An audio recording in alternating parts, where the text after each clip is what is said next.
And although we have said that it might be over, well, it is really not. So we have to keep believing and look ahead for the next game. Very important against the Atletico de Madrid, the derby in the Bernabeu. I want to see Keylor Navas, Ramos and Varane, who's back. On the right, Carvajal. On the left, Marcelo. In the midfield, I'm going to put a little bit of muscle because I think it's going to be a very physical game. So I'm going to go with what we've seen in the last couple of games. And I've liked it personally. Kovacic, Kroos, Modric, and James Rodriguez for a little bit of magic, and maybe having Isco coming to refresh things up a little bit in the second half. And up top, of course, Karim Benzema and Cristiano Ronaldo.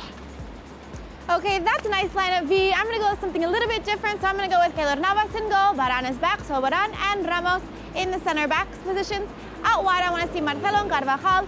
In the midfield, like V said, I want to see a little bit of muscle, but this time I'm going to sit Toni Kroos. I want to see Casemiro back in this lineup. So I'm going to go with Casemiro, Modric, James, who's back in my starting lineup as he was not starting in the last match, and Isco. And up top, of course, Cristiano and Benzema. So all right, Galacticos, before we talk a little bit about the game, we've come to the Plaza Neptuno. For those of you who don't know that, this is where Atletico de Madrid celebrates their titles when they get any. Very few celebrations happen here. Well, but, you know, if you haven't liked or subscribed yet, you know what to do. Let's talk about the game. This is also a special preview because we're using the question of the week.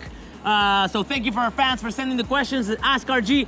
And the question is basically, how do you think Zidane is going to play this game? Or what should we do to beat Atletico? I think, again, the key is going to be the midfield and how we play in there. Right, I agree. I mean, the midfield, as we saw in the past match, or past couple of matches, when we have a team that pressure's tight on our midfield, our team can't find a way, especially Kroos and Modric, have a hard time finding a way to play out of that pressure. And then we also are having trouble with the forwards who aren't moving to find space for us. Exactly. If we look at this picture, this is from the game in Malaga, we can see this, well, this series of two pictures that actually like 2 seconds away from each other. We can see how we have 5 people or 6 people trying to get the ball out, but 4 of them are defensive line, and Malaga have 5 or 6 players ahead of half court, and we can see that every player we have is covered, and there are a lot of empty spaces that no players are coming to get. Right, and I think the problem is that if we look at where our midfielders are placed on the field, if we see Kovacic, Kroos, and Modric, they're actually quite far, they're spread apart,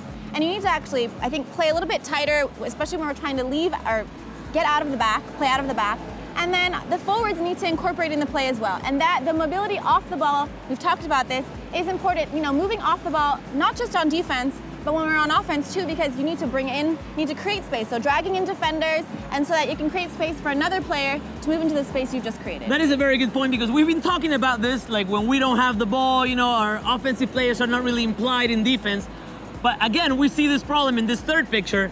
Now we have 6 players of Malaga pressuring us, and there is no trace of Isco, Cristiano, or Benzema. And there are free spaces where they could come back to get the ball and maybe open up the field a little bit, just maybe to, you know, pass it back again and create another space. It's just the fact that they're not there. They're nowhere to be seen. You can see it in the picture. Right, and I think the staticness, I guess if that's a word, of our strikers and, you know, our offensive midfielders, that's a problem for us, because like I was just saying, it's okay that you may not get the ball, but you need to move to create space for other players in your team to move into the space that you've created for them. And if we don't have that, we really have no outlet for passing, and we're just ending up passing, you know, in our half of the field, back to the goalkeeper. Maybe back to Keylor, you know, to put it in the air. And essentially we're just moving horizontally instead of being able to find those through passes, which are so nice, and our players are so capable of doing it.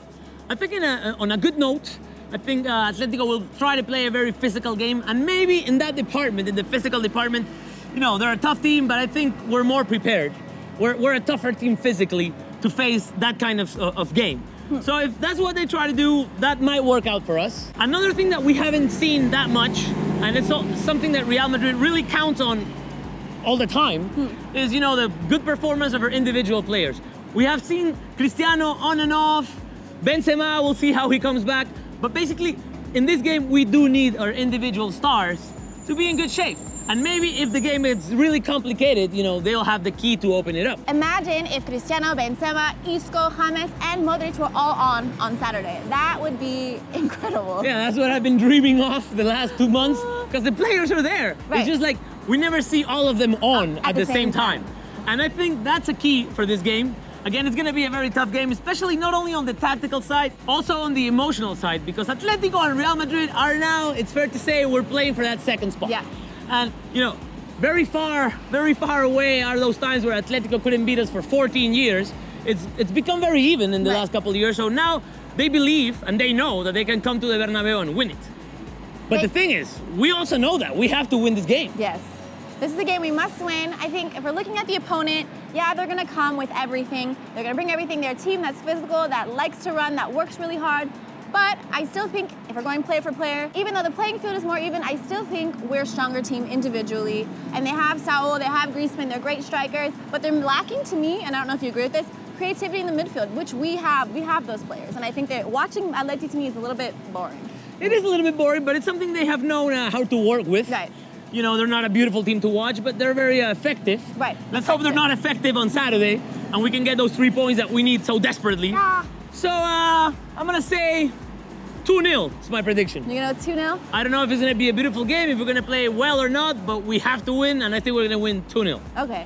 I'm gonna go with 2-1. I think maybe, just maybe, they might put one in against us. Still think we're gonna come out with a win that we desperately need. Yes, Galacticos, that was our prediction, of course. What is yours? We want to know. Leave it in the comments below, and hit like and subscribe. And we'll see you in the Bernabeu for the derby.